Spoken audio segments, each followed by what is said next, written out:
Stand by studio. Silent please. Mau ngapain? Siaran, Mbak. Beda kamar. Halo, kita ketemu lagi di Kamar Rosi. Dan kali ini saya ngundang seseorang karena ini bulan suci Ramadan. Jadi mengundang seorang yang sangat populer dan ingin dengar apa pesan-pesan Ramadannya. Dia seorang yang sangat terkenal dari kondang dan kabarnya yang paling mahal. Assalamualaikum Gus Miftah. Waalaikumsalam Rosi, sehat Rosi? Alhamdulillah sehat Gus. Ini karena bulan suci Ramadan. Selamat menjalankan ibadah puasa ya Gus Miftah. Terima kasih. Dan semua yang seluruh umat muslim selamat menjalankan ibadah puasa. Semoga selalu dikuatkan, dimudahkan dalam menjalankan ibadah dan kita semua disehatkan. Amin amin. Kalau saya nanya Gus, gimana puasanya takut kualat ya? Masa nanya sama Ustadz puasanya? Kalau saya puasa itu apa ya, biasa, karena kan saya sepanjang tahun saya puasa Daud. Puasa Daud itu hari puasa ya? sehari enggak. Selang-seling ya? Iya. Selang-seling itu. Jadi puasa Ramadan gini nggak ada bedanya dengan sebelum Ramadan. Ya santai saja gitu. Sekarang lagi di Jakarta di mana Gus? Lagi di Prapanca, di apartemen. Oh, itu pakai kacamata itu emang trademarknya Gus Miftah ya? Enggak, sebenarnya dulu karena kebiasaan aku ngaji di klub malam, di kafe itu pakai kacamata hitam. Satu alasan untuk minimal meminimalisir pandangan lah terhadap audiens yang hadir kan dengan segala macam pernak-perniknya. Tapi lama-kelamaan kemudian ketika manggung itu justru yang tanpa saya sadari sebelumnya ini menjadi sebuah tren itu loh. Bahkan sekarang banyak orang itu foto pakai belangkon, pakai kacamata ala Gus Miftah. Itu aja. Jadi ya nyaman aja, Ros. Jarang-jarang loh ada. Sebenarnya Gus Miftah tuh senang disebut apa? Kiai, Ustadz. Itu sebenarnya bagaimana? Saya lebih nyaman kalau dipanggil Gus saja. Jadi begini, Kiai itu kan makannya sedikit, tidurnya sedikit, istirahatnya sedikit. Lah kalau Gus kan beda. Dikit-dikit makan, dikit-dikit tidur, dikit-dikit istirahat. Saya terbebani sih kalau saya dipanggil ulama atau kiai, nggak usah lah. Kan Rosi tahu hari ini saya juga menjadi seorang host. Makanya saya bilang sama Dedi, gue bisa jadi kayak lu, tapi lu nggak bisa jadi gue. Jadi aku bisa jadi host, jadi nggak bisa jadi ustadz. Sebenarnya ya Gus Miftah itu mulai ini loh, apa namanya, mulai bikin deg-degan seluruh pembawa acara kan.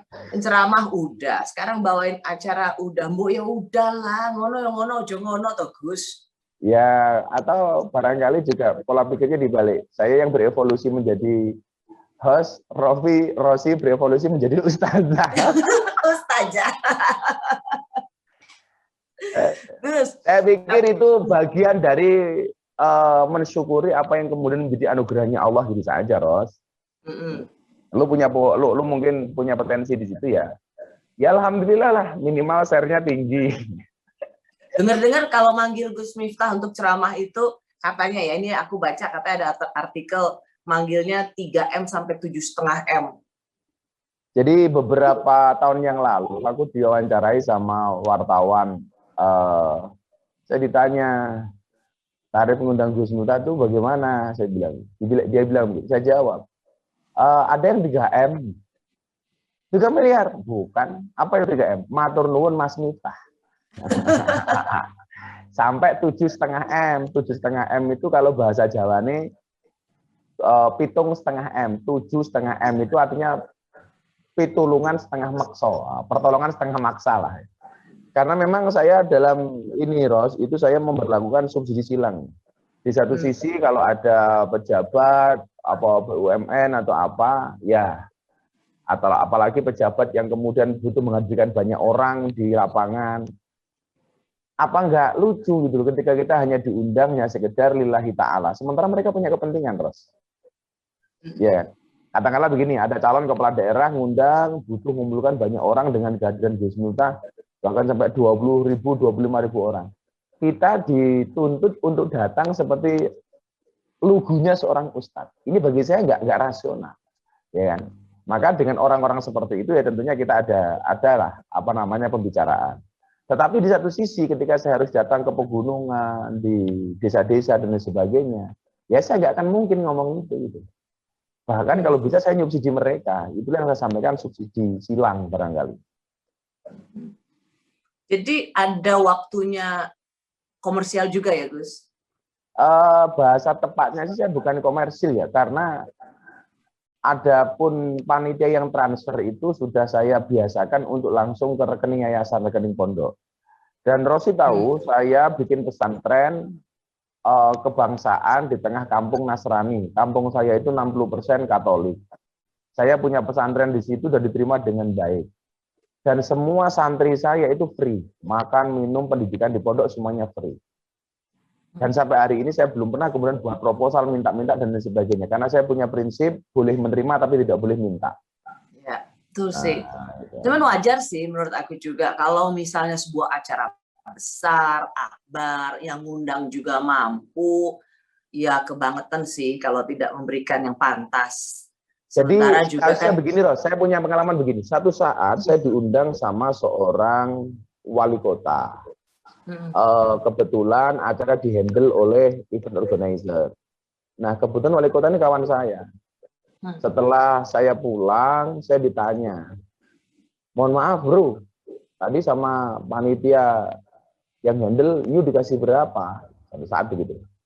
Nah, ternyata angka yang diberikan ke saya itu hanya 25% dari budget yang dianggarkan. Iya. Dikemek juga, maksudnya dimakan. Aduh, banyak Ros. 25% dari budget yang dimintakan ke wali kota. Wali kota. Jadi saya itu agak ilfil ya kalau acara-acara kemudian ngundang saya dipasrahkan sama EO. Nah disitulah kemudian teman-teman manajemen itu hati-hati betul. Dan itu nggak sekali dua kali. Nggak sekali dua kali. Jadi saya juga pernah satu ketika saya pengajian di daerah. Untung ditanya ya Gus ya. Untung ditanya sama teman wali kota ya. Jadi cross check. Ya, satu ketika saya diundang ke daerah Kalimantan Pedalaman. Ya Pak Kiai bisa nggak beli tiket dulu sendiri macam-macam. Oke, akhirnya saya beli tiket pesawat, PP, hotel. Ternyata juga panitia belum cari. Katanya mereka nanti ya semuanya itu kan beres di belakang. Begitu kita mau pulang, mereka bilang, Gus Miftah berkenan share nomor rekening, ya saya kasih rekening pondok. Sampai rumah, nomor saya diblok, Ros. Hah? Karena maksudnya? Ya, Zong. Dan ini pada yang ngundang orang mampu, gitu loh.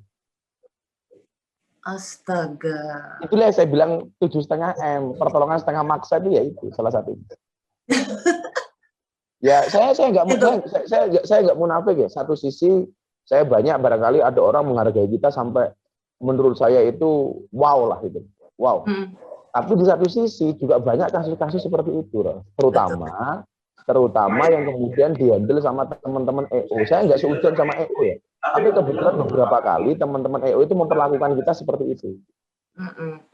Ini loh. Dan satu lagi, banyak lagi kemudian EO atau apalah namanya, itu menjanjikan bisa mengundang Gus Miftah asalkan mereka pakai DP. Itu padahal di luar manajemen saya. Sekedar info untuk Rosi, sebelum pandemi, per hari yang minta saya untuk hadir di pengajian, permintaan pengajian itu per hari minimal 500 permintaan. Every day. Serius? Yes. Saya punya 5 asisten pakai WA, itu rata-rata yang masuk ke WA asisten itu bisa sampai 100 sampai 200 WA permintaan ngaji, belum yang langsung datang ke pondok. Jadi kalau saya total itu sebelum pandemi itu permintaan sebulan bisa 15.000. Itu belum termasuk yang numpuk kertas di pondok waiting list untuk saya datang. Itu yang undang orang semua? Seluruh Indonesia dan juga teman-teman dari Hong Kong, dari Taiwan, dari Korea, dari Jepang, dari Amerika. Kira banyak amat. Saya sendiri apa ya? Dulu saya nggak pernah berpikir kemudian kok seantusias itu. Bahkan lebih ya, belum dari email, belum dari DM macam-macam yang nggak pernah saya buka. Hebat.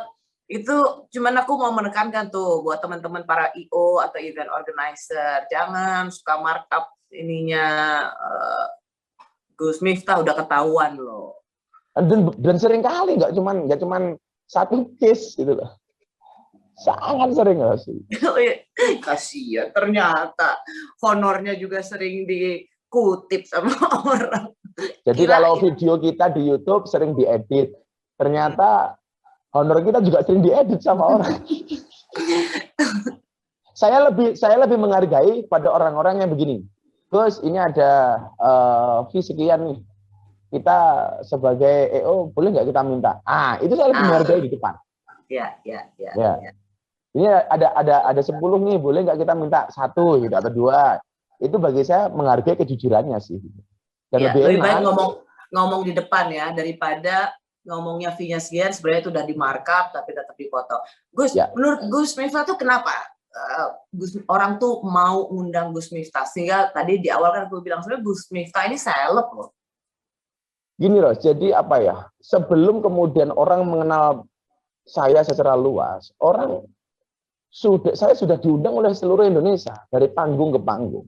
Artinya akar saya itu kuat, basis jamaah saya itu kuat.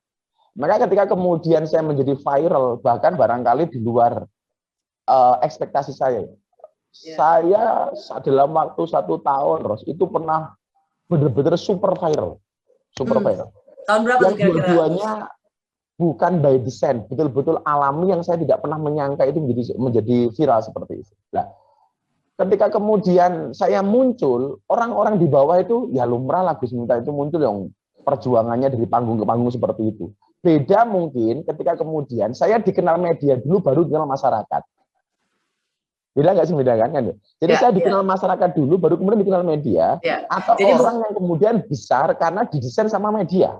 Betul. Baru dikenal masyarakat. Nah, aku pada case yang pertama. Jadi dikenal masyarakat dulu, baru kemudian muncul di media. Nah, saya pikir itu daya tahannya akan lebih lama itu. Ya, kan kita juga sering ya, Gus Miftah, bukan sering lah, ada beberapa nama-nama besar yang wah begitu terkenalnya, mungkin zaman dulu belum disebut viral, tapi wah sejuta umat atau kemudian luar biasa banyak penggemarnya gitu. Tapi kan ada masanya kemudian. Menurut Gus Miftah belajar nggak dari yang seperti itu? Tentunya kalau perhatian banget enggak, tapi kalau mempelajari iya. Bahwa kemudian saya melihat nggak usah ngomong yang dulu, yang sekarang saja. Orang viral, tahu-tahu kemudian hanya beberapa saat hilang, banyak kan? Itu loh. Viral dengan segala case-nya, dengan segala prestasinya lah saya menganggap. Tapi kemudian hilang gitu loh. Ya, ini sebenarnya pelajaran bagi banyak orang kita. Ya, tidak hanya kita, Ros, tapi semuanya. Apakah kita mau hanya dikenal saat itu aja, habis itu hilang di tengah lekang dalam perjalanan waktu, atau bisa konsisten lekang dimakan zaman? Jadi begini, orang kayak saya katakanlah nggak usah viral di media, jadwal ngaji saya tetap banyak. Kenapa? Karena umat telah mengenal saya jauh sebelum saya viral. Tapi memang eksistensi dai yang hanya eksis di kalangan jamaah dan hanya eksis di kalangan media atau eksis di dua-duanya itu beda, Ros. Nah, kebetulan hari ini posisi saya itu menurut kawan-kawan media di basic grassroots jamaah, orang masih tetap mengundang saya, buktinya dengan 15.000 undangan setiap bulan itu. Sementara di medsos, orang juga mengenal saya, kebetulan konten-konten Instagram saya diminati oleh banyak orang gitu. Dan kebetulan setiap kali saya membuat statement itu kan selalu faktual. Saya selalu membuat respon cepat terhadap situasi kekinian. Contoh yang dulu barangkali Rosi masih ingat ketika muncul kontroversi soal Kapolri non Muslim. Ya, saya buat itu tanpa pesanan pihak siapapun karena saya pengen mendudukkan perkara yang semestinya. Ternyata viral. Kemudian ketika rame-ramenya persoalan bagaimana sih kita memandang seorang Habib, yang waktu saya sampaikan bedakan antara sosok dan perilakunya. Sosok sahabaitannya harus dihormati, tetapi perilakunya tidak harus diikuti. Ternyata viral. Ketika Pak Jokowi kemudian dikritik gara-gara vaksin, kita membuat statement, pemerintah ada corona, pemerintah diminta untuk mencari vaksin. Vaksin ada, minta sertifikasi halal. Sertifikasi halal muncul, minta presiden duluan. Presiden mau, minta di live. Sudah di live, katanya jangan diedit. Saya bilang, saya kasih respon. Ini gimana sih, cuma nyari-nyari kesalahan pemerintah terus. Lucunya, kalau ada bansos corona, antri duluan. Nah, komentar-komentar seperti itu ternyata viral gitu loh. Dan Rosi ingat, saya kasih satu fakta Rosi ya. Ini di luar betul apa yang kemudian menjadi ekspektasi saya. Rosi tahu TikTok? Tahu. Tahu TikTok. Saya nggak punya akun TikTok. Tapi Rosi buka TikTok dengan tagar Gus Miftah.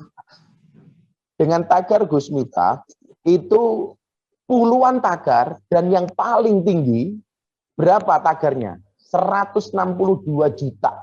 Ini apa maknanya buat Gus Miftah? Artinya apa? Artinya apa? Bahwa kemudian saya selalu mengatakan perkara posting di medsos. Postinglah yang penting, jangan yang penting posting. Benar. Nah, benar nggak? Artinya kalau kemudian saya posting itu harus ada value. Captionnya juga harus menarik. Saya selalu mengatakan pesan kita akan terdelivery dengan bagus manakala mengandung dua hal, edukasi dan rekreasi. Nah, edukatif adanya pendidikan, rekreatif menyenangkan. Nah, ternyata pola itu saya pakai sampai kemudian banyak potongan-potongan di TikTok. Rosi barangkali tahu lah, kalau orang TikTok joget nyanyi itu kan biasa. Ini dakwah kontennya bisa untuk TikTok kan gila. Benar, Gus. Tapi kalau dalam posisi yang seperti sekarang ini juga pelajaran ya. Pesan-pesan dalam menjalani pekerjaan kehidupan kita yang penuh tekanan. Gus Miftah merasa nggak, waduh, harus selalu misalnya menarik, lucu, itu kan nggak gampang. Kalau urusan teologi pasti itu sudah nggak dipertanyakan. Tapi seperti tadi kan, Gus Miftah mengatakan itu harus menarik. Salah satu kan kenapa aku sering ketawa-ketawa lihat Gus Miftah di Instagramnya itu kan karena emang kadang-kadang lucu, sering banget juga lucu sih. Gitu. Tapi Pak Jokowi aja ketawa. Iya, yang waktu kawinan sama Pak Prabowo ketawa-ketawa gitu dengerin pakai masker. Ceramah perkawinannya Gus Miftah. Nah, pertanyaanku sebagai orang yang sudah dalam posisi atau level seperti ini, karena harus selalu ada tuntutan nih, ini harus lucu nih. Saya bersyukur ya, saya selalu punya prinsip begini, Ros. Orang itu kalau cerdas biasanya selera humornya tinggi. Iya sih. Tapi contohnya Gus Dur lah umpamanya. Tapi gini, cerdas dan selera humornya tinggi. Emang Gus Miftah mau bilang panjenengan cerdas. Saya enggak mengatakan begitu. Jadi ada tipe orang itu kalau cerdas biasanya selera humornya tinggi. Tapi ada orang seleranya tinggi belum itu cerdas. Iya, makanya aku lebih setuju sama yang pertama. Orang cerdas itu pasti punya selera humornya tinggi. Tapi orang yang selera humornya tinggi belum tentu cerdas. Ya sekarang banyak lah, Rosi lihat di TV atau di mana lah. Enggak. Yang kedua aku nggak setuju, Gus. Dia nggak selera humornya tinggi. Dia biasanya hanya untuk menertawakan orang lain. Atau karena nggak cerdas, maka guyonannya hanya sekedar body shaming, mempertahankan orang lain dan lain sebagainya. Ngolok-ngolok, fisik, kan? Itu bagi saya nggak cerdas. Nah, ternyata saya punya teori begini. Ketika saya menyampaikan dakwah menggunakan ayat dan hadis ansih, orang yang akan ketakutan. Tapi ketika ayat, hadis atau pesan-pesan itu saya sampaikan menggunakan quote, jauh lebih mengena. Iya. Itu kan that point. Itu gimana tuh, Gus? Karena itu kan harus dapat nih, harus bisa nih. Saya itu orang yang susah tidur, bukan karena saya nggak bisa tidur, karena saya selalu berpikir harus lebih cepat. Kan saya pernah bilang, pandemi seperti ini yang akan selamat tuh bukan orang yang kuat, bukan orang yang sehat, bukan orang yang punya duit, bukan orang yang kaya, tapi orang yang mampu beradaptasi dengan cepat dengan semua perubahan yang ada.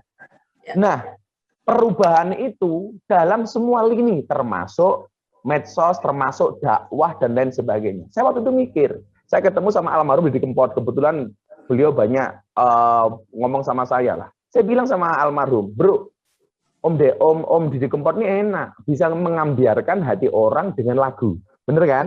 Ya. Coba, Rosi tak pikir di akhir-akhir hidup beliau cukup dekat lah. Bagaimana seorang Didi Kempot itu mengambiarkan orang dengan menggunakan lagu. Maka kita mengenal sobat ambiar. Nah, saat itu saya mikir, beberapa kali saya manggung sama beliau, saya lihat, oh ini ketemu. Kalau Didi Kempot bisa mengambiarkan orang dengan lagunya, saya harus mengambiarkan orang, hati orang dengan quotes-nya. Nah, ternyata masuk, Ros, itu loh. Jadi bisa dibilang almarhum Didi Kempot tuh sumber inspirasinya seorang Gus Miftah? Salah satunya, ya. Jadi Didi Kempot banyak belajar dengan saya, dan saya banyak belajar dengan beliau. Maka waktu kita pentas terakhir di Kendal, Mbah Tim itu, dia nikahnya Gus Alam, itu spanduk, poster, Sobat Ambiar versus Santri Ambiar. Wow, itu seperti itu. Nah, waktu itu permintaan manggung antara saya dengan Mas Didi Kempot itu luar biasa banyak, Ros. Karena memang paket yang luar biasa lah menurut teman-teman itu. Ya. Gus, kan gini, Gus Miftah itu juga dekat dengan para seleb. Sekarang ini yang juga ramai dibincangkan adalah tadi soal sosial media gitu. Bagaimana artis-artis itu justru hadir semakin terkenal tapi semakin pamer harta gitu. Gus Miftah kan banyak memberikan pencerahan misalnya dekat dengan para seleb. Sebenarnya kritik bahwa para seleb ini pamer kemewahan itu valid, benar, atau bagaimana Gus Miftah lihatnya? Saya kemarin sempat kerja bareng sama Raffi Ahmad. Saya kebetulan di rumah dia di Andara. Begitu Raffi bikin vlog untuk IG story dia, saya bilang, saya nggak mau manggil Raffi Sultan. Ya, saya bilang, saya lebih suka manggil dia orang bermanfaat. Terus Raffi bilang, itu mah cuma untuk bion-bion saja, Gus. Untuk bion-bion saja bahasanya begitu. Artinya saya pengen menekankan kemudian, lu mau profesinya apa, sekaya apapun, setenar apapun, kalau lu nggak ada manfaatnya, untuk apa gitu loh? Ya. Saya lebih menekankan ke situ saja. Okay. Saya bilang, sorry ya bro, gua nggak manggil lu menjawab Sultan. Sekarang, gitu.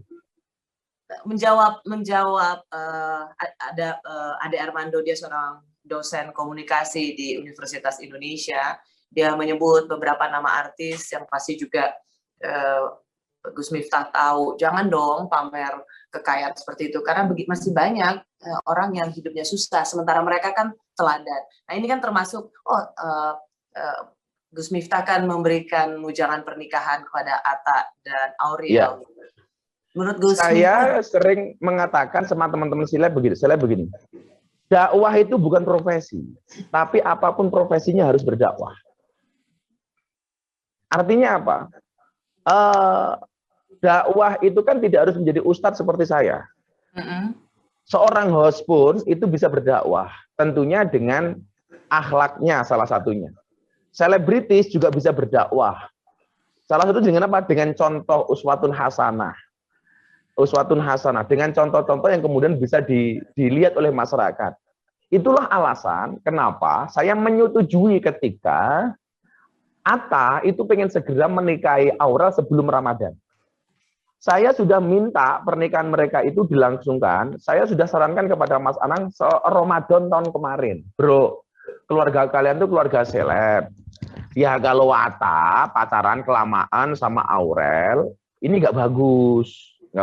Mendingan kalau memang anak-anak itu sama-sama saling mencintai, langsung dinikahkan saja. Maka saya bilang sama Atta, kalau kamu mencintai Aurel, pilih satu di antara dua. Apa Gus? Halalkan atau tinggalkan. Nah, gitu loh. Karena saya bilang sama dia, orang tuh kalau melihat kalian pacaran, orang pacaran itu seperti orang kencing di dalam celana. Maksudnya apa? Semua orang bisa melihat, tapi tidak bisa merasakan kehangatannya. Cuman pertanyaanku tadi, kira-kira Gus Miftah nasihat apa? Maksudnya biar ya nggak apa-apa, itu kan hak mereka. Itu kekayaan yang mereka dapatkan. Jadi pamer mobil puluhan miliar, pamer rumah puluhan miliar, tas ratusan juta, itu karena mereka memang punya, jadi nggak apa-apa dipamerin. Gimana? Jadi gini Ros, saya itu termasuk orang yang tidak akan memberikan fatwa kepada orang yang tidak minta fatwa. tidak akan memberikan pendapat kepada orang yang tidak minta pendapat, tidak akan memberikan nasihat kepada orang yang tidak minta nasihat. Nah, Ya, aku kalau minta Rossi secara dinasihatin deh. pribadi, kalau Rossi secara pribadi ini saya nasihati Rossi ya, saya nggak usah ngomong seleb yang lain, karena seleb yang lain nggak tanya sama saya, gitu kan begitu. Karena yang tanya Rossi, kalau kemudian katakanlah Rossi diberikan karunia seperti itu dengan berlimpah harta, banyak harta dan lain sebagainya, saya nggak sepakat kalau Rossi memamerkan semua itu. Ya ingat ya, konteksnya ini dua arah antara saya dengan Rossi ya. Jadi saya nggak sepakat untuk memamerkan, mempublish segala kemewahannya. Pas ratusan juta, Ya, rumah saya pikir beginilah, puluhan jadilah orang yang mampu mencari uang, tapi juga orang yang bisa menikmati uang. Dan saya pikir cara menikmati uang itu tidak harus dipamer-pamerkan seperti itu. Walaupun saya tahu sih, cewek seperti Rossi itu kan hatinya seperti rekening bank. Apa itu maksudnya? Tidak mungkin berbunga kalau tidak ada saldonya.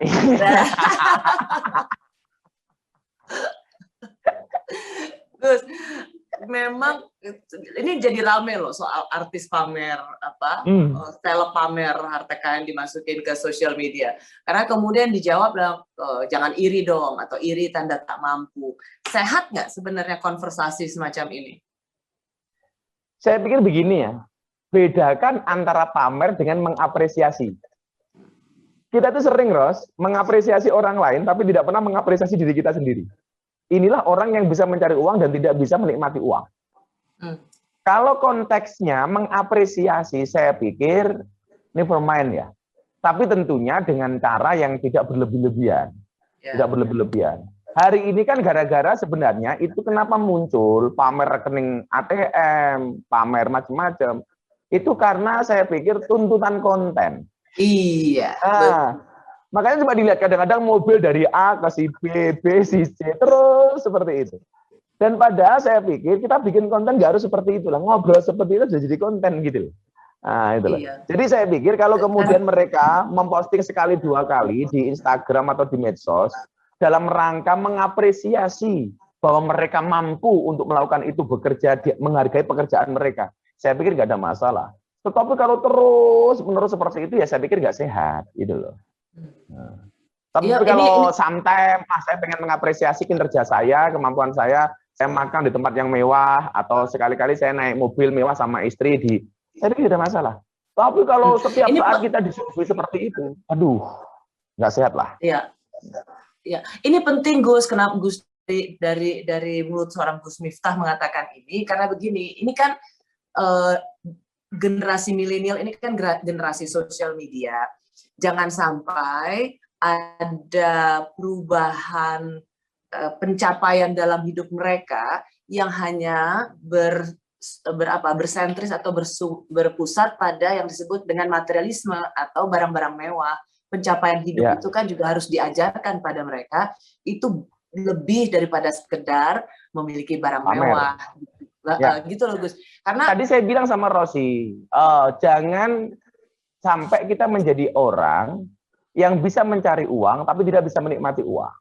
Dan saya pikir menikmati uang itu tidak harus pamer. Salah satunya berbagi. Salah satunya membantu. Yang itu tidak harus kita pamerkan, Ros. Nyumbang juga harus. Dan saya mengambil langkah itu. Ya nggak harus dipamerin lah. Saya pikir kalau kemudian pas kita tampil pakai barang branded, kebetulan di-syuting sama orang, ya masih bisa saya maklumi lah. Boleh tolong punya uang kok.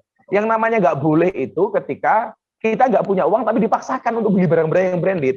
Tapi bukan berarti dipamerkan loh, gitu loh. Bener sih. Bukan berarti dipamerkan loh. Gitu. Kalau saya pikir kalau masih, jadi nggak ada masalah, Ros. Bener sih Gus, memang kebutuhan untuk konten itu bisa membuat kita jadi lupa diri ya. Kepatutan.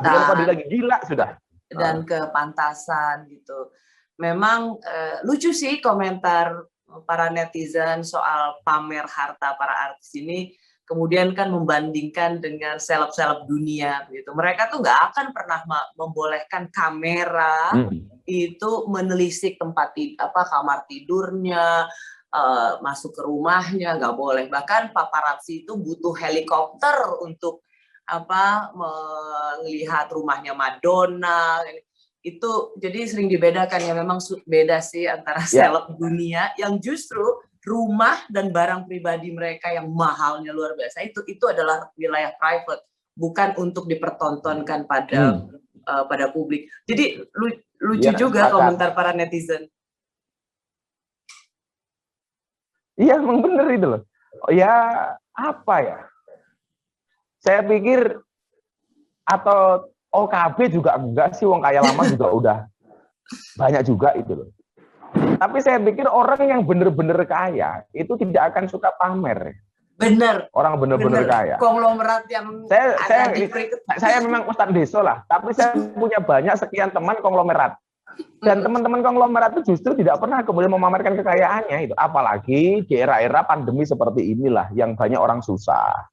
Kita butuh sensitivitas sosial. Maka sebenarnya kan puasa ini salah satu tujuannya adalah menumbuhkan kepekaan sosial. Maka saya dari dulu paling nggak sepakat kalau ada orang rame-rame protes nutup rumah makan atau restoran di siang hari. Karena saya pikir kalau kemudian kita marah hanya gara-gara resto buka di siang hari, Ros, itu seharusnya kita malu sama orang miskin. Kenapa? Orang miskin itu sepanjang tahun lewat depan restoran dan mereka tidak pernah bisa beli, tapi mereka nggak pernah marah. Keren nih. Ya kan? Orang miskin itu setiap saat lewat depan restoran dan mereka nggak bisa beli, nggak pernah marah. Lah kita orang-orang yang punya duit diuji bulan Ramadan sebulan saja, kenapa marah lihat restoran buka? Orang-orang miskin sepanjang tahun loh nggak bisa beli karena nggak punya uang. Lah kita cuma diuji sebulan kok, kenapa kita marah-marah? Maka saya bilang bulan Ramadan itu yang perlu ditutup itu bukan restorannya tapi mulutnya. Anyway, Gus, jadi dengan seluruh percakapan di sosial media tentang para seleb yang pamer atau disebut sering sekali mempertontonkan harta barang-barang mereka, berlian, sekian puluh miliar rumah, puluhan miliar tas, ratusan juta, mau juga sekian miliar. Penting rasanya Gus Miftah memberikan pencerahan pada para millennials. Apakah ini ya mereka setiap seleb berhak untuk memposting itu, kita tidak bisa paham, tapi bagaimana para anak-anak muda ini punya sikap atas tontonan yang mereka lihat di sosial media milik para seleb yang sering sekali menunjukkan barang-barang mewah mereka. Satu saat saya ulangi harus lebih komplit ya. Satu saat saya pulang dari Taiwan. Saya baca satu ayat Quran yang dari dulu saya itu cari tafsirnya apa. Jadi dalam surat Yasin, ayat 65 kalau nggak salah, itu ada ayat bunyinya begini, Ros. Satu hari di mana mulut terkunci, mulut dikunci, tangan berbicara, dan kaki menjadi saksi atas apa yang kamu lakukan. Saya itu mikirnya begini, kenapa mulutnya dikunci? Kenapa yang berbicara tangan? Dan ternyata jawabannya saya ketemu di atas pesawat itu, Ros. Apa jawabannya? Kenapa hari ini berbicara tangan? Karena hari ini kita banyak berbuat dosa dengan menggunakan tangan kita, Ros. Dengan jari jemari kita, dengan jempol kita. Melalui apa? Melalui postingan-postingan kita di sosmed. Coba. Salah satunya apa? Salah satunya kita membuli, mencaci, menghina, pamer dengan orang. Itu awalnya dari mana sih? Postingan tangan kita. Bener nggak sih? Ya. Saya sekarang menghina Rosi, nggak perlu saya secara verbal menggunakan mulut saya. Cukup saya ketik sesuatu di kolom komentarnya si Rosi. Atau saya pengen manas-manasi kompetitor saya, cukup dengan posting kekayaan saya di medsos. Itu semuanya berawal dari jempol, Ros. Ya. Maka saran saya adalah, saya menasihati diri saya dan Rosi, jadikan medsos menjadi wasilah untuk mendapatkan ridho Tuhanmu. Jangan gara-gara medsos justru menjadi wasilah mendapatkan murka dari Tuhanmu. Nah, salah satunya saya pikir tentunya dengan yang tadi saya bilang, postinglah yang penting, yang kira-kira ada nilai manfaat, yang bisa mengedukasi ke masyarakat. Nah, kalau masalah kita gini, maaf Gus, masalahnya gini, anak-anak muda ini melihat itu di sosial media oleh para seleb, melihat bahwa itu ukuran keberhasilan. Jadi Ya. punya mobil. Maka saya sampaikan, ya. ukuran keberhasilan itu bukan tas mewah, bukan mobil mewah. Ukuran keberhasilan itu bukan seberapa mewah mobil yang kamu naiki, bukan seberapa megah rumah yang kamu huni. Tetapi ukuran keberhasilan itu adalah nafiun li ghairi. Seberapa banyak manfaatmu bagi orang lain. You sekarang mikir, postingan seperti itu kira-kira nambah orang itu ayem, termotivasi, atau justru merasa apa ya? Merasa dihina dengan postingan kamu.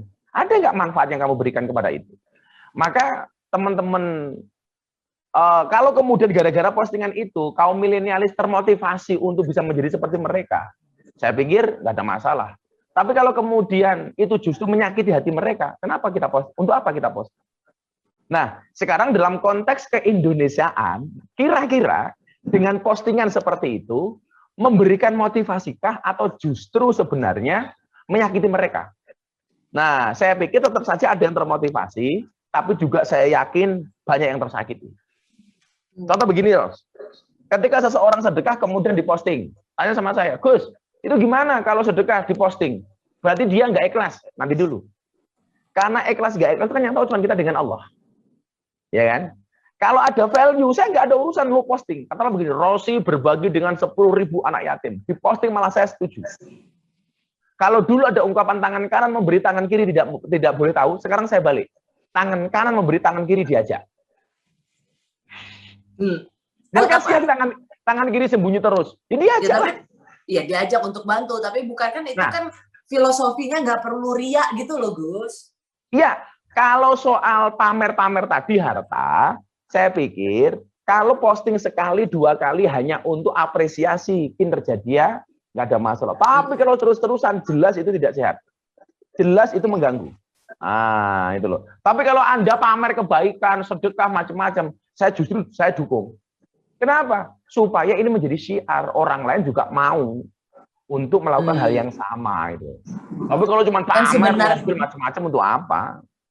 Dan sebenarnya juga tergantung niatnya ya, kalau mau nyumbang. Kalau mau nyumbang, bilangnya menyumbang, memang ingin menyumbang dan memberikan inspirasi bagi banyak orang sih sangat bagus. Tapi kalau misalnya Rosi tahu nggak? Ketika saya dulu ngaji di klub malam, orang bilang, wah itu begini. Orang lupa, kita itu tidak bisa masuk ke wilayah niat orang lain. Saya nggak pernah tahu niat Rosi apa menghadirkan saya di acara ini. Karena yang tahu hanya Rosi dan Tuhan. Ya kan? Saya ngaji di klub malam, yang tahu niat saya apa, itu hanya saya dengan Tuhan. Bahkan malaikat pun nggak tahu. Saya sering bilang, ikhlas itu seperti tukang becak. Mau belok kanan atau belok kiri, yang tahu hanya dia dengan Tuhan. Tumben bilangnya becak, biasanya netizen bilangnya mak-mak naik motor. Kasian lah, selalu mama. Mama nggak pernah salah. Iya, penghormatan pada mama. Nah, kalau kita bicara soal milenial, tadi terima kasih Gus. Ini penting sekali untuk kita mengingatkan teman-teman muda, kaula muda gitu. Jangan melihat postingan dengan kemewahan itu kemudian melihat sebagai itulah ukuran keberhasilan, ukuran kesuksesan dalam hidup. Ada yang jauh lebih penting daripada sekedar rumah mewah, berlian berapa puluh karat. Lebih baik kita punya home daripada house, kan gitu kan. Yes, jadi betul. Bukan soal rumah mewahnya, tapi bagaimana suasana di dalam rumah itu yang kita tinggali bersama. Nah, saya pikir kalau orang cuma punya mobil mewah pamer, harusnya malu dong dengan yang punya dealer. Yang punya apa? Yang punya dealer nggak pernah pamer. Iya nggak? Iya. Saya pikir kalau kita punya tas mewah pamer, saya sampai hari ini belum pernah lihat yang bikin tas itu pamer dengan produknya yang dipakai. Iya kan? Nggak pernah. Sebenarnya kadang-kadang kita bergurau gini loh Gus. Kenapa orang sering pamer kekayaan? Karena sebenarnya kayanya masih nanggung. Orang yang udah super kaya itu karena udah biasa, jadi dia nggak perlu pamerin. Jadi kalau orang sering pamer kekayaan di sosial media, guyonan mereka Nggak usah lebih- itu, Ros, ya. Nggak usah itu. Kita pertama kali makan steak, pengennya pamer kan? Aduh, aku makan steak di foto macam-macam. Tapi kalau orang udah biasa makan steak, nggak perlu dipamerkan lagi. kayak kita makan mata sapi pagi-pagi. Nah, itu ya sudah itu loh. Ya demam Betul. panggung lah, demam panggung jadi orang kaya. Kayaknya masih nanggung dan lagi Masih demam nanggung. panggung. Gus, kalau kita bicara soal milenial, kan kemarin ketika soal bom bunuh diri itu kan juga pasangan muda dan milenial gitu. Katanya milenial juga selain tadi ada yang terfokus pada konsumerisme, tapi juga katanya paling rentan pada radikalisme. Menurut Gus benar nih? Saya selalu mengatakan begini. Ikutlah pendapat ahli, jangan ikut-ikutan orang yang ahli berpendapat. Nemu aja loh. Ya kan? Ikutlah pendapat ahli, jangan ikut-ikutan orang yang ahli berpendapat. Tapi bedanya gimana? Beda banget. Kalau pendapat ahli tentunya dengan kapasitas keilmuan yang memadai. Tapi kalau orang yang ahli berpendapat, di era medsos semuanya orang bisa berpendapat. Seolah semuanya menjadi ahli berpendapat. Padahal pendapatnya nggak benar. Iya, Disitulah kemudian. Tapi nggak semua orang kan punya. Karena aku seneng tuh Gus Durian kan bagus sih menurut aku, mereka memposting kalau misalnya ada yang apakah itu ceramah atau apa yang justru mengumbar kebencian, ya tinggalkan saja. Itu artinya jangan diikutin gitu. Tapi kan setiap orang kan punya pemahaman yang beda-beda. Mungkin saja Nah, itulah orang yang punya pemahaman berbeda-beda itu ketika mengeluarkan pendapat, dia harus menjadi orang yang ahli. Jangan ahli berpendapat, ahli ilmunya bukan ahli berpendapatnya. Kalau kemudian kita tidak bisa menjadi orang yang yang ahli keilmuan, minimal mengikuti pendapat yang ahli. Ya kan? Saya ulangi ya bahasanya supaya jelas. Ikutlah pendapat ahli, bukan orang yang ahli berpendapat. Kalau cuma orang ahli berpendapat, Ros, hari ini semua orang punya TV. Hari ini semuanya orang punya medsos, tapi tidak bisa dipertanggungjawabkan kapasitas keilmuannya. Ini kan bahaya itu. Disitulah kemudian kita dituntut supaya kemudian kita tidak salah paham atau pahamnya salah. Kita dituntut untuk berguru kepada guru yang benar. Ingat, ilmu itu tanpa guru, gurunya setan. Salah milih guru, gurunya mbahnya setan. Nah, ya kan? Oh, ilmu tanpa guru, gurunya setan. Salah milih guru, gurunya mbahnya setan. Bahkan saya punya bahasa yang sangat fenomenal hari ini. Apa? Orang yang salah pergaulan itu lebih gampang dinasihati daripada yang salah milih pengajian. Wow. Ya, saya kalau menasihati para PSK, anak-anak klub malam, itu mereka karena hatinya gersang dan pengen dekat dengan Tuhan, saya nasihati gampang. Dan sekian banyak kemudian yang alhamdulillah dapat hidayah, kemudian mereka meninggalkan dunia malam itu. Tapi kalau orang salah milih pengajian, yang paling benar saya kalian semua, ada apalagi paham takfiri. Di luar garis saya semuanya kafir. Itu udah nggak bisa dirubah, Ros. Repot. Dan saya menemukan beberapa kasus seperti itu. Lah, saya pikir hari ini banyak terjadi kasus-kasus milenial yang terpropaganda dengan paham-paham radikalis seperti itu. Salah satunya adalah karena mereka salah milih guru, karena mereka salah milih pengajian. Gus juga pasti mendengar ya percakapan bahwa ketika yang perempuan muda masuk ke Mabes Polri dan kemudian karena ingin menyerang Mabes Polri gitu, tapi juga ada yang meragukan bahwa itu cuma settingan polisi, mana CCTV-nya nggak ada, cuman airsoft gun. Bagaimana Gus Miftah melihat bahwa soal paham radikalisme, ekstremisme itu satu hal, tapi juga ada orang-orang yang memang nggak percaya pada polisi dan melihat ini bisa jadi main-mainannya polisi aja. Ya, jadi gini, ada peribahasa dalam bahasa Arab begini, wa ainur ridho an kulli aibin kalilatin, wa ainus suhti an kulli khairin tubdil masawiyah. Orang itu kalau sudah senang, sejelek apapun tidak akan pernah nampak. Tapi kalau sudah benci, sebaik apapun, nggak ada bedanya. Nah, saya dalam berbangsa dan beragama, Ros, itu selalu mengambil posisi wasatiyah. Wasatiyah itu apa? Wasatiyah itu moderat. Wasatiyah itu moderat. Saya berada di tengah-tengah. Artinya apa? Bukan ekstrem kanan, bukan ekstrem kiri. Saya kemarin sempat ditanya sama wartawan, itu gimana Gus, kok bisa masuk ke Mabes Polri, seorang berjilbab yang kemudian melakukan penembakan seperti itu. Saya malah dengan guyon mengatakan, ya itulah sisi humanisnya Polri. Nggak seudon. Ini orang berjilbab, ini orang baik-baik. Ini saya pikir, jangan kemudian, oh Polri keras. Nyatanya ada sisi humanisnya kok dibiarkan saja masuk. Kan mereka nggak seudon. Ada sisi humanis. Nah, makanya kan saya selalu, kalau Rosi lihat konten-konten ngaji saya, itu akhir-akhir ini lebih banyak ke persoalan kebangsaan. Ya. Saya sangat beruntung ketika Mbah Maimun Zubair sebelum berangkat haji, yang terakhir kali beliau haji sebelum beliau dipanggil oleh Allah, itu kan saya ditelepon sama beliau. Beliau berwasiat kepada saya dua hal. Yang pertama, Miftah, ngajimu di klub malam, di dunia-dunia seperti itu dilanjutkan, istiqomah saja. Kalau meskipun ada banyak yang sangat walaupun ada kontroversi biasa, betul. Dia bilang seperti itu. Presiden para pendosa. Ya, presiden para pendosa. Kalau itu sangat viral sekali itu, Gus Miftah PPD, presiden para pendosa. Kemudian yang kedua wasiat beliau adalah konten ngajimu lebih banyak isinya tentang kebangsaan, Lah, artinya memang hari ini itulah yang paling dibutuhkan di masyarakat, toh. Bagaimana kemudian memberikan pemahaman kepada masyarakat bahwa ancaman integrasi bangsa itu hari ini justru muncul dari sikap-sikap yang intoleransi. Dan intoleransi itu justru hari ini bersumber kepada agama. Bukan agamanya yang salah, tetapi dari pemahaman agamanya yang salah. Saya pikir kita hari itu nggak usah teriak-teriak lah.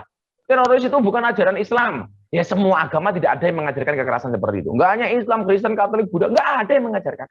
Semuanya kan ajarannya kasih sayang. Cuman dengan bahasa yang berbeda saja itu loh. Makanya daripada kita teriak-teriak, katakanlah begini, Islam bukan teroris bukan Islam. Semuanya sudah tahu. Konteksnya bukan itu sekarang. Bagaimana kemudian memberikan pemahaman kepada masyarakat yang menyejukkan. Nah, ini yang sekarang menjadi PR bangsa kita, Ros.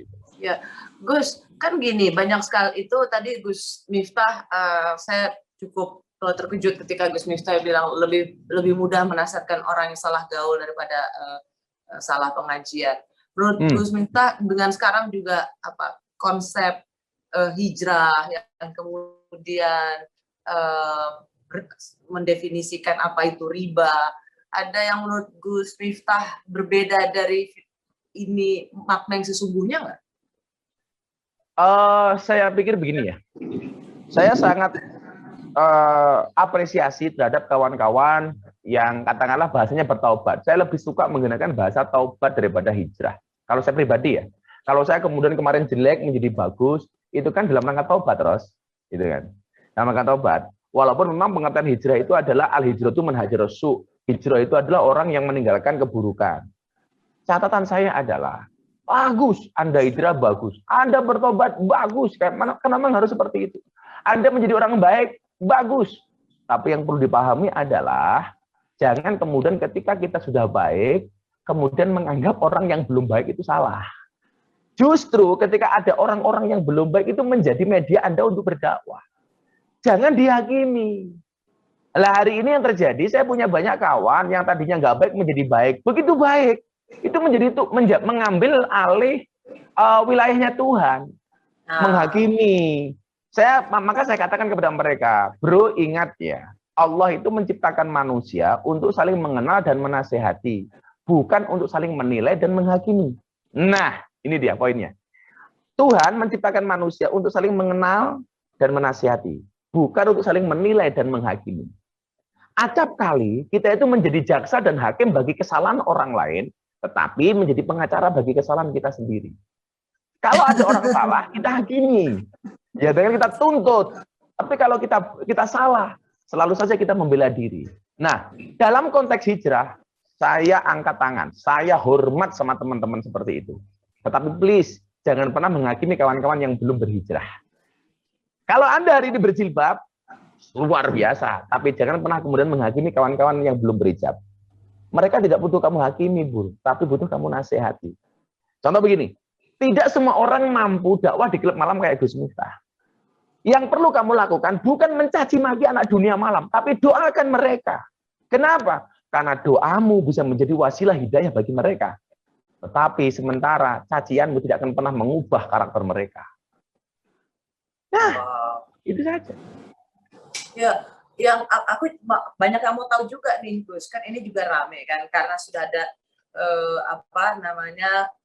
hijrah dan kemudian punya definisi-definisi tentang riba misalnya. Dan kemudian itu yang dijadikan contoh Raja Salman ketika berkunjung ke Indonesia, naik pesawat, turun pesawat, naik pesawat itu dengan tangga berjalan karena riba itu tidak mau berhutang. Contohnya adalah Raja Salman naik dan turun tangga pesawat itu pakai eskalator karena nggak mau berhutang dengan pemerintah Indonesia. Apakah ini contoh yang tepat untuk riba, tidak mau berhutang, tidak mau... Raja Salman turun pakai eskalator itu karena faktor usia dan kesehatan. Please deh. Please. Kalau contohnya riba dengan menggambarkan kedatangan Raja Salman, cukup saya katakan, tidurmu kurang malam, mainmu kurang jauh, temenmu kurang banyak, kopimu kurang kental. Apa ya? Nggak make sense banget gitu loh. Contohnya Raja Salman. Jadi begini, Ros. Kemarin pas Pak Jokowi mengeluarkan kebijakan soal miras, Rosi tahu kan, saya termasuk orang yang memberikan respon. Dan bahkan trending loh. Waktu itu saya respon saya guyon saja toh, guyon saja. Dan ternyata trending nomor 2. Waktu itu respon saya adalah, saya tidak sepakat dengan kebijakan ini. Kenapa? Karena dalam Al-Quran, keharaman homer itu mutlak. Qot'i, tidak bisa tawar-menawar. Maka saya memberikan respon kepada pemerintah, tapi dengan cara yang baik. Bahkan saya guyoni, dear Pak Jokowi dan pemerintah, minuman keras yang boleh dikonsumsi dan halal itu cuma satu. Apa, Gus? Es batu. Minuman keras. Nah, terus kemudian saya juga bilang, ini sih niatnya pemerintah bagus untuk menaikkan devisa. Waktu itu saya bilang, ya ketika tujuanmu belum berhasil, rubahlah caranya, tapi jangan rubah tujuannya. Nah, yang pengen saya sampaikan bukan itu. Kenapa Gus Miftah merespon? Karena bahasa haramnya homer dalam Al-Quran itu mutlak qot'i. Bagaimana dengan riba? Pertanyaan Rosi. Riba itu memang haram. Pertanyaannya adalah, apakah bunga bank itu riba? Nah, ini yang menjadi perdebatan. Karena ayatnya adalah adha'afam mudha'afah. Berlipat-lipat. Lah, ulama menafsirkan kalimat berlipat-lipat ini beda-beda. Multi tafsir. Yang dimaksud berlipat-lipat itu berapa? 100% kah? 1000% kah? 500% kah? 10% kah? Atau 1% kah? Maka kemudian ada ulama yang mengatakan bunga bank itu tidak riba, sementara lipatannya nggak terlalu besar. Katakanlah pinjam 1 kembali 2, atau ini dapat 2, 1 dari 3 umpamanya. Ini selama tidak berlipat-lipat besar, ini nggak ada masalah. Nah, hari ini seharusnya bijaknya adalah memahami semua pendapat itu.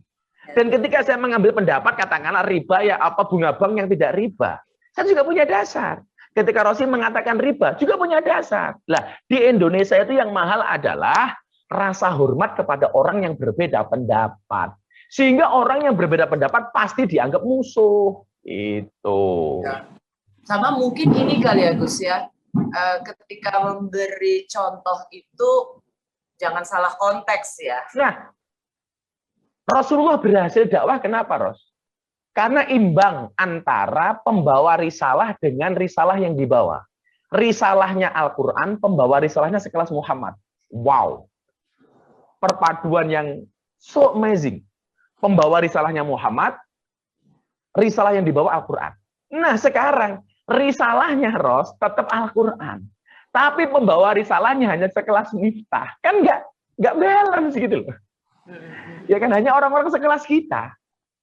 Kalau Muhammad membawa Al-Quran, ini betul-betul luar biasa. Risalahnya Al-Quran, pembawanya Muhammad. Sekarang risalahnya tetap utuh murni, tetapi pembawa risalahnya diragukan.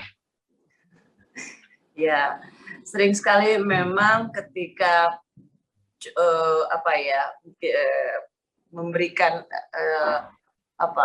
penjelasan itu memberikan contoh. Misdalil bahasa saya. Misdalil. Contohnya begini. Jangan sampai Saya pengajian udah sama salah suami. konteks. Saya pengajian sama suami. Jamaahnya ini suami. Ya kan? Laki-laki semua. Jangan saya mengambil tema apa? Kewajiban seorang istri kepada suami. Salah. Harusnya adalah kewajiban suami kepada istri. Karena saya ngajinya dengan bapak-bapak. Kalau saya ngaji dengan ibu-ibu, jangan pernah membicarakan kewajiban suami kepada istri. Nanti pulang istrinya pasti, tuh, Pak, dengerin pengajian Gus Miftah. Ini namanya misdalil. Ya kalau pengajiannya sama ibu-ibu, yang dibahas harusnya adalah kewajiban seorang istri kepada suami atau hak suami dari seorang istri. Jangan dibalik-balik. Nah, ini namanya misdalil. Dan memang, Ros, kadang-kadang satu dalil itu bisa untuk banyak orang, untuk banyak pihak. Contoh begini, surga itu terletak di bawah kaki ibu. Pernah dengar, Ros? Ya, pasti pernah lah. Nah, kalau ini diskusi saja, menurut Rosi, ini dalilnya ibu apa dalilnya anak? Dalilnya anak. Nah, semua orang mengatakan dalilnya anak. Saya punya perspektif yang berbeda, Ros. Surga itu terletak di bawah kaki ibu, itu bisa menjadi dalilnya anak, dan juga bisa menjadi dalilnya ibu. Perspektif seorang anak, surga tergantung bagaimana ketaatan seorang anak kepada ibu. Tapi perspektif seorang ibu, surganya anak tergantung kelakuannya ibu. Apakah kakinya bisa menjadi surga bagi anaknya? Anak-anaknya, that's point. Ya. Kalau kemudian hari ini ibu mengatakan kepada anaknya, surga itu terletak di bawah kaki ibu, kesannya menjajah nggak sih? Ya, tapi ibunya sendiri tidak memberikan contoh yang baik. Sementara kalau yang memahami anak, oh iya. Contoh lagi begini, satu lagi yang lebih gampang. Saya kemarin mengatakan kepada Atta begini, Atta, Aura, jangan salah dalil ya. Atta dalilnya apa? Ma'akromanisa ilal karim wa ma'ahanahuna ilal laim. Tidaklah memuliakan seorang perempuan kecuali dia pribadi yang mulia, dan tidaklah menghina seorang perempuan kecuali dia pribadi yang terhina. Ya kan? Tapi itu dalilnya Atta. Jangan Atta mengambil dalil ar-rijalu qawwamuna 'alan nisa, laki-laki itu imamnya perempuan. Nah, ini salah. Salah. Itu dalilnya Aurel, supaya Aurel menghormati Atta. Tadi yang pertama dalilnya Atta supaya Atta menghormati Aurel. Penempatan dalil yang pas, Ros. Ini karena Gus Miftah menyinggung nama Atta lagi, ini rame karena Atta itu sempat dikecam mengatakan suara suami adalah suara Tuhan. Ini nasihat dari Gus Miftah. Nah, ini tadi, kalau dia mengatakan suara suami, suara Tuhan, seharusnya yang mengatakan bukan Atta, tetapi Aurel. Kalau yang mengatakan Aurel, ini akan menjadi apa? Takdimnya seorang Aurel, hormatnya seorang Aurel kepada suami. Kalau yang mengatakan suami, konotasinya seolah-olah suami itu menjajah istri. Ya. Suara Tuhan loh ini. Itu. Saya belum ketemu sama si Atta. Kalau memang itu benar bahasa dia, akan saya nasihati. Oh, itu akan Gus Miftah akan nasihati. Kalau saya ketemu akan saya nasihati. Kalau keluar itu dari mulutnya si istri, saya setuju. Tapi kalau keluar dari mulutnya suami, saya nggak setuju. Gitu loh, Ros. Ini banyak yang... Tapi jangan sampai gini juga, Gus. Itu keluar dari mulut istri, tapi karena dipaksa oleh suami. Sama aja bohong. Oh ya bohong kalau kayak gitu. Itu juga nggak benar. Cuman aku nggak terlalu setuju juga ya, Gus, ketika suara Tuhan gitu. Jangan sampai kemudian suami itu tidak bisa kan kita kan itu relasi yang sejajar. Jadi selalu ada dialog, ada percakapan di situ. Kalau sudah dianggap sebagai suara Tuhan, seolah-olah apapun yang dikatakan suami itu istri harus nurut, patuh. Saya kok bukan sebenarnya konteksnya itu nggak begitu, Ros. Jadi konteksnya adalah memang ada satu riwayat Rasulullah pernah mengatakan begini, kalau seandainya umatku itu boleh bersujud kepada manusia, maka akan aku perintahkan seorang istri bersujud kepada suami. Ini konteksnya sebenarnya adalah supaya istri lebih hormat. Tapi ingat, dalam rumah tangga itu ada bahasa hormat, ada bahasa taat, Rob. Tolong bedakan taat dengan hormat.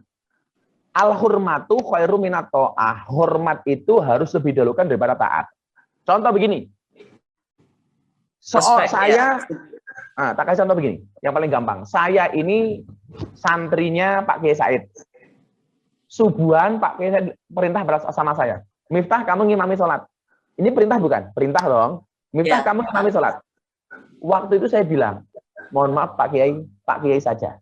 Begitu saya mau jawab mohon maaf, kan berarti saya nggak taat sama Pak Kiai ini. Tapi nggak taat saya karena hormat. Boten, Pak Kiai saja yang imami. Nggak, Miftah, kamu yang imami. Tidak Pak Kiai saja yang imami. Begitu saya jawab tidak sama Pak Kiai, saya tidak taat loh. Tetapi ketidaktaatan saya karena saya hormat sama Kiai. Nah, dalam rumah tangga sama. Hormat lebih dulu kan daripada taat. Siapapun suamimu, apapun profesinya, wajib kamu hormati. Dan Tetapi sebaliknya. tidak harus kamu taati ketika perintah itu bermaksiat. Sebenarnya itu bahasa yang tepat gitu loh. Ya, setuju. Jangan sampai kemudian ini disalahartikan oleh para pria.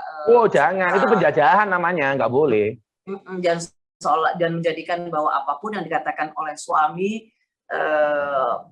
harus diikuti oleh istri. Karena ini bisa misleading bagi mereka yang melihat sebagai ini sosok idola mereka, mau dicontoh sukses kaya raya luar biasa, dan kemudian Rosi pernah nggak sih lihat postinganku sama istri ya Pak guyon-guyon? Iya dong, aku kan pernah nyetup tuh. Dan menurut aku kenapa Gus Miftah bisa sesukses ini ya karena mbaknya. Nggak mungkin Gus Miftah, ayo mau taruhan sama aku sekarang, nggak boleh taruhan sama. Jangan. Ya nggak boleh, itu dosa, haram. Aku berani mengatakan bahwa Gus Miftah harus jadi teladan seorang suami yang selalu menghormati dan menyayangi sang istri, menghargai sang istri. Coba kalau Gus Miftah memberikan contoh macem-macem sama Mbak, pasti aku yakin semua ditinggal. Kesuksesan seorang suami berangkat dari doa istri. Sepakat? Dan itu artinya semakin banyak istri, semakin banyak yang mendoakan. Enggak ada, enak aja. Enggak ada, Mbak. Enggak. Bukan itu. Bukan itu. Ada bahasa lain. Di balik kesuksesan seorang laki-laki akan ada banyak mantan yang menyesali. Itu luar biasa. Jadi semoga Gus Miftah juga selalu jadi teladan, tidak saja sebagai seorang penceramah, sebagai suami, kepala keluarga, karena saya selalu senang tuh lihat guyon-guyonan. Kadang-kadang kan saya pernah tuh komen tempatnya Gus Miftah. Jadi salam sayang saya sama Mbak, semoga Mbak juga sabar-sabar dan tabah-tabah punya suami seperti seorang Gus Miftah. Salam hormat aku dan rasa sayangku sama Mbak ya. Sukses juga ya Gus Miftah. Semoga semua langkahnya selalu dijaga. Amin. Semoga selalu diridhoi dan teruslah menebar kebaikan dan inspirasi untuk kami semua. Terima kasih Rosi undangannya. Sama-sama. Kita ketemu lagi di Idul Fitri. Siap. Ya. Yuk. Assalamualaikum Gus Miftah. Waalaikumsalam warahmatullahi wabarakatuh.